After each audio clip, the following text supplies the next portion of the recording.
About courage and inner strength. Dina was an elderly woman who suffered from a chronic illness that limited her movements. She was a simple and kind-hearted woman who lived in a small apartment in a big city. She liked to walk in the city park, enjoy the fresh air, and the warm rays of the sun. Dina used to walk slowly along the paths of the park, while listening to the chirping of the birds and the laughter of the children.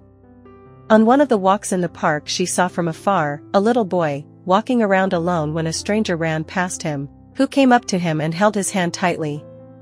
Dina was worried about the child. She knew she had to do something, but she didn't know what. She came to her senses for a moment, took a deep breath and shouted with all the strength she had, "Stop that!" The stranger, tall and broad, was surprised by the shout, turned around and said angrily, "What do you want, old woman?"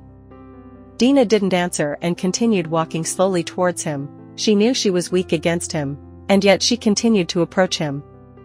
The stranger gave her a menacing look, but she was unmoved. She looked deep into his eyes and said, "I'm not afraid of you."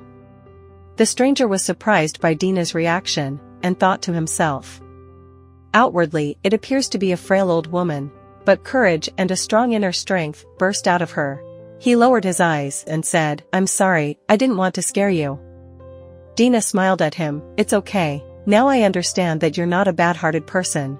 He smiled back and stroked the boy's head. "I'm his father. He disappeared for a long time, and when I saw him, I ran to him in a storm of emotions. I held his hand so he wouldn't disappear again, and meanwhile you're yelling at me to stop. Thank you for taking care of my son." The father and son went home.